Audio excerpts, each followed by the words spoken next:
Dr. Abhishek Singhvi, you are holding the floor. Go ahead. Honorable Chairman, sir.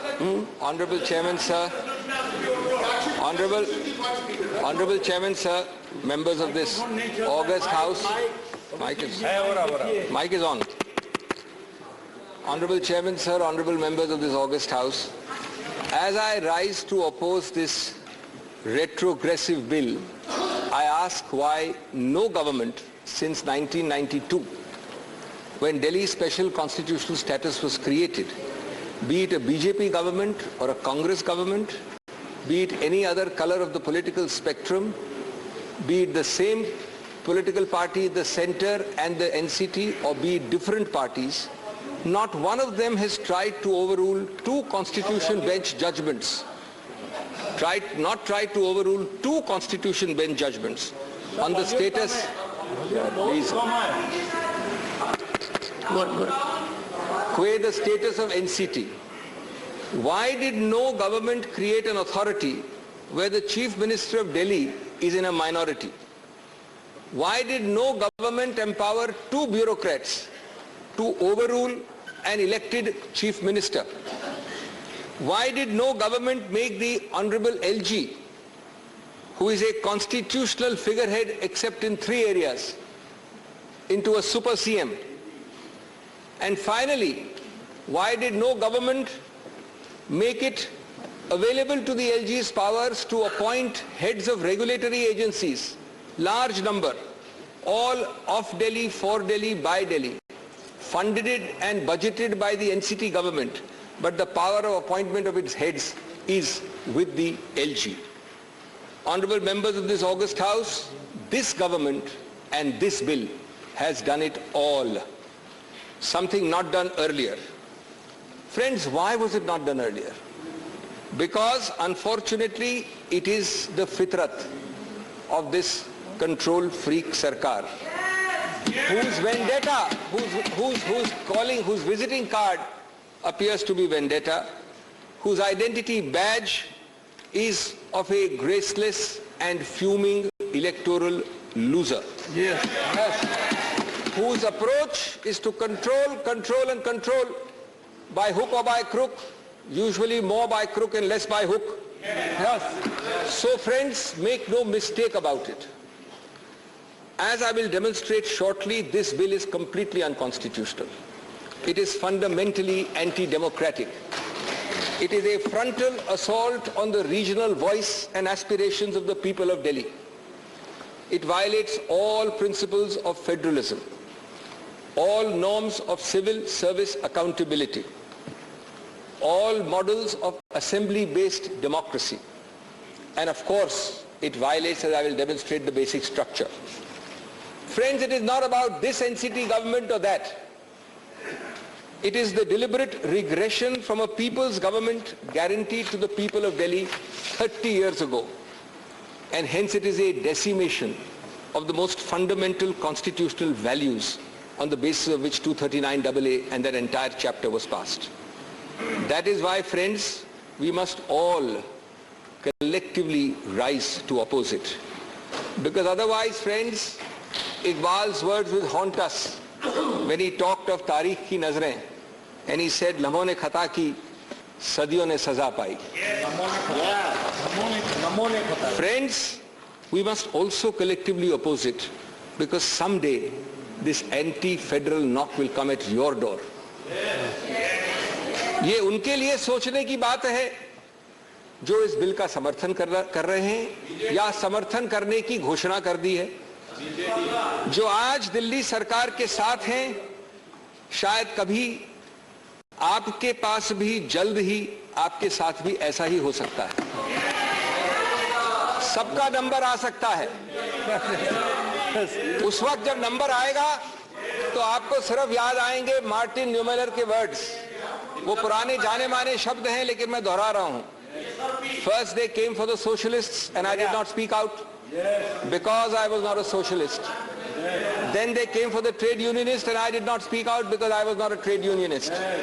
Then they came for the Jews and I did not speak out because I am not a Jew. Then they came for me and for you, and there was no one left to speak for us.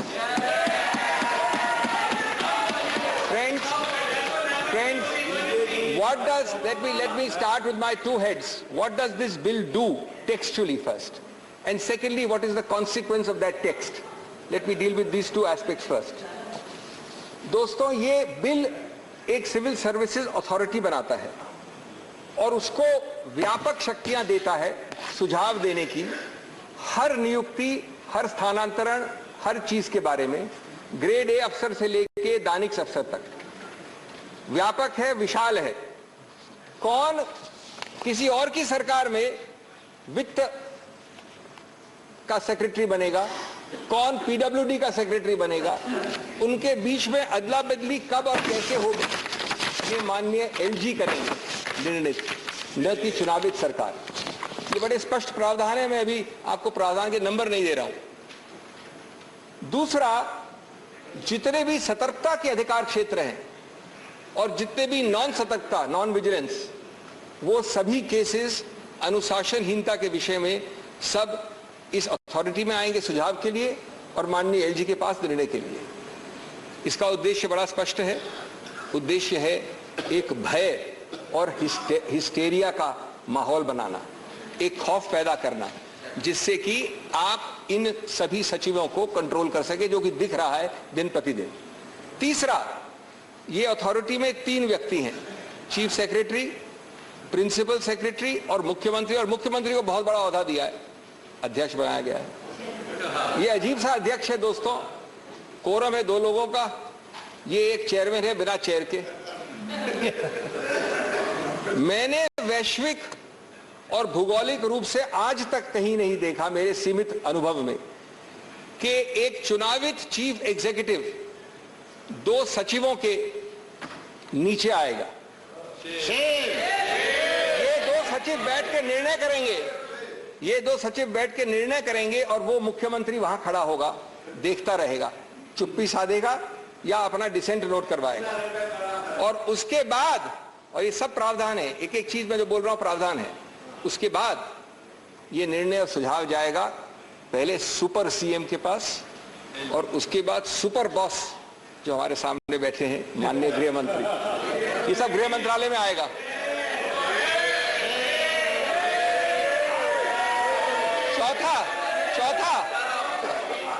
चौथा दोस्तों,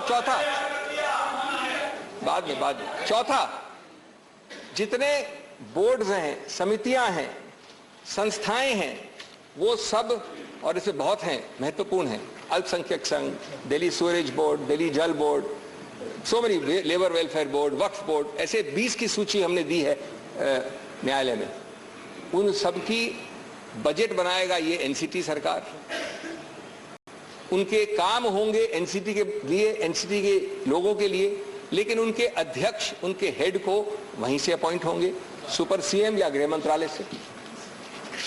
5वां, जो दूरगामी नीतियां हैं सभी civil service के लिए, उनके टेन्योर के लिए, उनके स्थानांतरण के लिए, उनकी नियुक्तियों के लिए, कौन सी पोस्ट नाजुक है, कौन सी पोस्ट सेंसिटिव नहीं है, और उपयुक्तता, वर्ड इस्तेमाल किया, सूटेबिलिटी, उपयुक्तता इस अफसर की इस पद के लिए, ये सब, और हेड ऑफ डिपार्टमेंट कौन होना चाहिए, ये सब माननीय सुपर सीएम, और अंततोगत्वा हम जानते हैं कि जो सब चीज करती है नियंत्रण, वो होम मंत्रालय। हर छोटी चीज के लिए, एक हर बड़ी चीज के लिए पूर्ण रूपेण व्यापक निर्बाध टेक ओवर, कब्जा, निर्बाध कब्जा है। माननीय प्रधानमंत्री, माननीय गृह मंत्री, आप जैसे उच्चतम पद पर विराजमान महानुभाव, क्या आप अफसर क्लासेस के लिए निचले से लेके सेक्रेटरी तक नीतियां आप बनाना चाहते हैं? कम से कम वो तो एक छोटे ओहदे वाले मुख्यमंत्री के पास छोड़ दीजिए। Sixthly, friends, the secretary, this is amazing. The annals of history of legislation have not seen bills like this. The secretary of the department is made in charge of preparing and authenticating every memo, including cabinet notes. Not bad yet. Disagreements between the secretary and the minister have to be recorded in writing and then sent to the LG, and the secretary in the act itself, in the bill itself, says that the secretary may write on the note which he sends to the LG why the secretary thinks that the council of ministers is taking a decision contrary to law. Any law. Law means any law. Any law of India, in the opinion of the Secretary, is being violated by the Council of Ministers, goes to the LG. It makes, friends, the elected government hollow. A Chief Minister paralyzed, unable to act. Any minister shivering before his or her Secretary. And the bureaucracy looking up to the LG even for sneezing. And the LG, of course, looking up to the Home Ministry. ऐसे हालात को देखकर मुझे वो पुराना शेर याद आया दोस्तों, एक काफिले वालों तुम इतना भी नहीं समझे, लूटा है तुम्हें रहजन ने रहबर के इशारे पर. This bill, friends, eliminates 2 out of the 3 interlocking, fundamental, distinct chains and institutions which form the bedrock of any assembly-based democracy, and therefore they hit at the very root of the basic structure. These 3 interlocking chains, which are discussed in 10 paragraphs of the Supreme Court judgment, I wish somebody had read the judgment carefully before drafting the bill, are 1, a political executive through the Council of Ministers answerable to the people.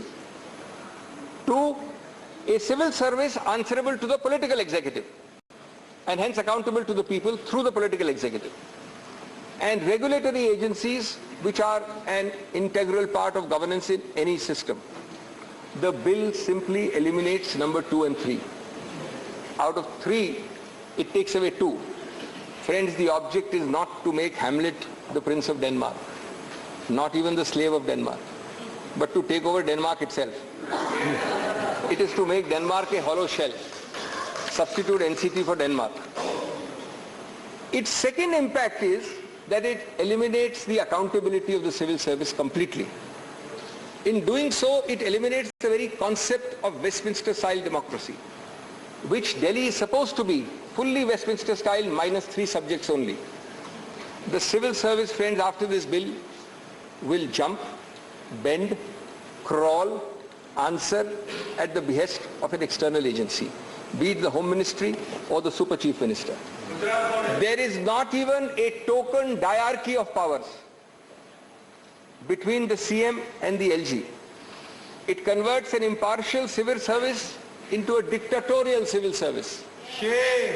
It gives a real example of that forgotten serial which I love to watch and all of you have watched. Yes, Minister. The civil servant is saying only no, Minister. Remember what Nehru said about the ICS. That time Indian Civil Service says this is neither Indian nor civil, nor does it provide service. I'm not sure how accurately it will apply in 2023, but I think he came very close to it. एक म्यान में 2 तलवार नहीं है ये case. म्यान भी LG के पास है और तलवार भी केंद्र सरकार के पास है. मुख्यमंत्री एक कोने में खड़े होकर तमाशा देख सकते हैं सिर्फ. My third head of submission to this august house, friends. This bill seeks to amend the Constitution by an act of Parliament. The Constitution and the debates underlying it all wanted Delhi to have all powers minus 3. This bill adds a 4th to those 3, and it does it magically without a constitutional amendment. It is indeed magic, even if it is black magic, because you can amend a constitution without a constitutional amendment. Absolutely black. 4th, decimating 2 out of the 3 prongs of a Westminster-style democracy, which has an answerable and accountable civil service and a regulatory agency, clearly violates the basic structure, because the basic structure of an assembly-based democracy includes these 3 interlocking chains. I believe that that would be a very likely Supreme Court conclusion if at all this bill is passed. Fifthly, it also violates the basic structure in another manner. The principle of decentralized federal government that has already been a part of the basic structure from the days of Bombay in 1993, around the time, by the way, when 239AA was created. If there is one animating bedrock philosophy underlying 239AA, it is decentralized federal governance. Otherwise, why not keep Delhi as a mere large municipality under central government's control? Advani ji हुआ करते थे बहुत बड़े अधिकारी ऐसे municipal setup में पहले. Why not a mere union territory? You know there are 10 of them. Delhi is the only one to have been given the constitutional status by a constitutional amendment. No other union territory. Why? Para 77 of the 2023 judgment partly answers that. I quote, "In the spiral of cooperative federalism, the Union of India must exercise its powers within the boundaries created by the Constitution. NCT Delhi, in having a sui generis federal model, must be allowed to function in the domain chartered for it by the Constitution. The Union and the NCT share a unique federal relationship. It does not mean that NCT is subsumed in the Union merely because it is not a state."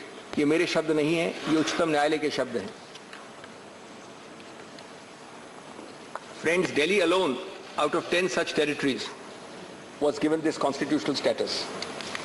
Not only because federalism and the aspirations of the people of Delhi were recognized, but the idea was that you will not be able to amend it out of shape, out of character, without a constitutional amendment. You don't have it today. You have a statute. This arrogant government, and this is very interesting, this arrogant government first tried it by invading Delhi's special status in 2016 and 17. Forgotten now, by executive action without even a statute. We argued and we got a 2018 first Constitution Bench judgment which struck it down. It did it again by a second notification without a constitutional amendment and lost it, and the judgment came in 2023, a few months ago. But friends, unfortunately there is no cap on deliberate foolishness. There is no bar to repetitive constitutional error. They have done this again. This time they've upgraded it from a notification to a statute, but still without a constitutional amendment.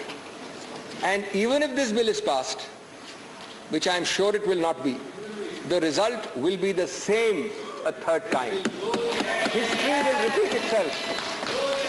Friends, constitutional stupidity masquerading as power is by no means a new phenomenon, especially when reason falls on deaf ears. The result is always the same: जिहालत, हिमाकत और नफरत. संविधान का basic structure दोस्तों लम्हों की बात नहीं है, सदियों की बात है. और अगर संविधान को सदियां सुनेगी, लम्हे नहीं, तो हम सबका उत्तरदायित्व बनता है कि हम उस संविधान की आवाज की हिफाजत करें. क्योंकि अगर नहीं तो संविधान चीख चीख कर कहेगा मुझे लम्हे नहीं सदियां सुनेंगी, हिफाजत से मेरी आवाज रखना. आज आप केंद्र में हैं, मैं आप पार्टी की बात नहीं कर रहा हूं, मैं बीजेपी की बात कर रहा हूं. आज आप ट्रेजरी बेंच में हैं, कल कोई और होगा. ये कायम रहेंगे कि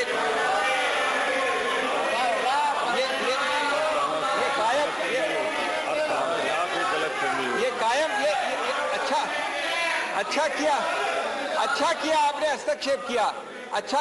हस्तक्षेप किया, क्योंकि आपके कायम शब्द के लिए मेरे पास एक जवाब है. तुमसे पहले भी वो जो शख्स यहाँ तख्त नशीन था, तुमसे पहले भी जो यहाँ शख्स तख्त नशीन था, उसको भी अपना खुदा होने का इतना ही यकीन था. बल्कि बशीर बद्र को कृपया भूलिए नहीं. आप लोग सब जानते हैं उसको, मुझे भी कोट करते रहते हैं आप में से कई. बशीर बद्र को उसने ही कहा था, शोहरत की बुलंदी भी पल भर का तमाशा है, शोहरत की बुलंदी भी पल भर का तमाशा है, जिस डाल पे बैठे हो वो टूट भी सकती है. तो इसलिए कायम शब्द का इतना अहंकार नहीं होना चाहिए. It does not, indeed cannot remove the basis which is this of the unanimous Constitution Bench judgment. These quotations I have just read are bedrock principles. This bill is simply providing provisions directly contradicting these bedrock principles. It cannot simply nullify a unanimous Constitution Bench. It must at least amount to removing its basis and rendering that judgment inoperable. I have just read to you passages which are impossible to remove the basis of. These are bedrock principles. How do you remove the basis? It is therefore trying to overrule directly a Supreme Court judgment. It therefore is an impermissible constitutional exercise if you try to nullify a Supreme Court judgment without removing its basis. It is not only does this bill insult the people of Delhi, it insults the Supreme Court. It insults our intelligence. कभी दिल में ख्याल आता है कि जैसे 1935 वाले government of India act में चुनाव जरूर रखे थे लेकिन पावर नहीं रखा था कुछ भी। क्या यही कॉलोनियल मॉडल का आप कार्यान्वित कर रहे हैं आज इस बिल द्वारा? हम आपको चुनाव दे रहे हैं, पद दे रहे हैं, लेकिन पावर नहीं दे रहे हैं।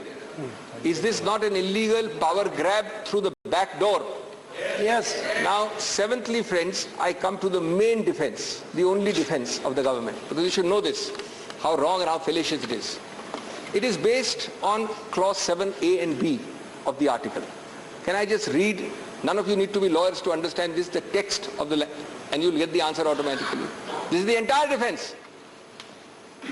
Parliament may by law make provision for giving effect to or supplementing, mark the word, for giving effect to or supplementing the provisions contained in the foregoing clauses and for all matters incidental or consequential thereto. Friends, these words on bare text mean that to reinforce, operationalize, effectuate and implement the earlier provisions which provide the entire architecture for Delhi, Parliament can make laws. This was a provision put so that every time something is to be made to fill a gap, to plug a hole, you don't have to have a constitutional amendment. Parliament is sufficient to plug that hole to reinforce the Delhi's architecture. Friends, the short point is, can you destroy or decimate that architecture and structure by resorting to a provision that says that the power is exercisable to reinforce it or implement it? ये इस प्रावधान के साथ विश्वासघात नहीं है क्या? 7A and 7B were created when implementing the true letter of, you could reinforce or plug the gaps without amending the constitution. It can never be used to destroy, to supersede, to bury that architecture itself. If this ridiculous interpretation is accepted, does it mean that by this brute parliamentary majority, today you have transferred services to the central government, tomorrow you will do this for each item, electricity, parks, highways, Waqf board, labor board. Then why not have Delhi as a municipality? Why create the constitutional architecture? And that too by using clause 7, which says supplement, reinforce, implement, incidental. At the end of para 46 of the 23 judgment, which nobody appears to have read, as far as the bill makers are concerned, it says again, if we interpret the phrase insofar as such matter is applicable in a manner, insofar as such matter is applicable to union territories, in a manner to exclude a greater number of entries than what is already excluded, that is in addition to 3, it will defeat the very purpose of granting a special status to NCT. This is the Supreme Court in para 46. In other words, friend, this government, like Alice in Wonderland, says words will mean what I say they will mean. That's their interpretation of 7. I will use 7 as a Brahmastra, not to supplement and implement 239AA, but to supplant it, to reduce it to vanishing point. The scalpel created to heal, to cauterize, to cure, to fill gaps, to make you more healthy, will now be used to stab and kill. Obviously, only Alice in Wonderland in this government is on the same page on this. दोस्तों, ये सब प्रावधान जैसे clause 7 है और इस तरह प्रकार के प्रावधान कई जगह होते हैं, आम चीज है, लोगों की आवाज को ज्यादा सशक्त बनाने के लिए है, विकास और समृद्धि की गति और दिशा को प्रोत्साहित करने के लिए है, न कि वोट डालने वाली जनता को निहत्था बनाने के लिए, उसको बेबस करने के लिए। इस बिल ने ऐसे सभी उद्देश्यों को अपने माथे पे उल्टा करके लग दिया है। संविधान को इस प्रकार से विकृत करेंगे आप तो परवीन शाकर के शब्द पूरी तरह से लागू होंगे। ए मेरी गुलजमी तुझे चाह थी एक किताब की। अब संविधान वाली किताब की बात कर रहे हैं। ए मेरी गुलजमी तुझे चाह थी किताब की, अहले किताब का मगर क्या तूने हाल कर दिया। Those in the treasury benches adopting this are actually distorting it out of recognition. The fundamental error of the central government and of the Honorable Home Ministry is to confuse the existence of power with the validity of its exercise. For the last several days, we've been hearing curtain raisers coming from the Home Ministry that we have the power. We are not talking about competence. The question is, if you have the power, its existence is subject to substantive limits. What you do not have is the power to cross the Lakshman Rekha, which this bill is designed to cross. The question of competence to pass a law, which I am not at all addressing here, is quite different from whether the law is a valid exercise of such competence. Not when it violates the basic structure, not when it violates substantive provisions. Friends, the bill is designed to violate specifically all those substantive limits. This is beyond the remit of any statutory bill. Whether even a constitutional amendment can do it, we will see when they bring a constitutional amendment in a fourth round. But the statute being lower than the Constitution must go. The Constitution is itself challengeable if it violates the basic structure. That stage has not come. Turning now to my eighth head, and I'm finishing very quickly, just give me a few minutes more. It is convenient to forget, and this you'll be interested to know, now that we are having a bill, we tend to forget this. There were no exigent circumstances on 19th of May when you passed the ordinance.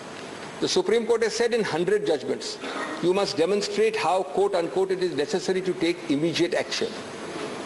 Immediate necessity is distinguished from mere desirability. These are not my words, they are Supreme Court words. Expression necessity coupled with immediate action conveys the sense that it is imperative due to an emergent situation to promulgate an ordinance. Now I want to tell you, on 11 May, 2 महीने की जिरे और बहस के बाद ये constitution bench ने निर्णय दिया. 6 दिन बाद 17 मई को कैबिनेट ने अप्रूव कर दिया ऑर्डिनेंस, लेकिन पारित नहीं किया, घोषित नहीं किया, क्योंकि वो जानते थे 2 दिन बचे हैं अभी उच्चतम न्यायालय के बैठने के लिए. 19 तारीख को उच्चतम न्यायालय अवकाश में जा रही थी. The revised time given to you by the LOC was 1 second. Some of my friends here are prepared to donate some time. 30 minutes. You have left only 13 minutes for Mr. Chidambaram. 2 minutes more. 2 minutes more. So you will leave 11 minutes for him? Yes, yes. And there are other people to donate time to us. There are other people. On 19th May. 1 second. Important legislation रहने के ये जरूरी है कि बहस अच्छी हो रही है. बहुत दिन के बाद बहस अच्छी हो रही है. सभी लोगों को सुनने में आ रहा है और नॉलेजेबल है. तो आप कंसीडर करिए, आपके हाथ में है, और एक 10 मिनट एक्सटेंड कर दीजिए. Every minute used by you, doctor, will cut into the time of Mr. Chidambaram. No.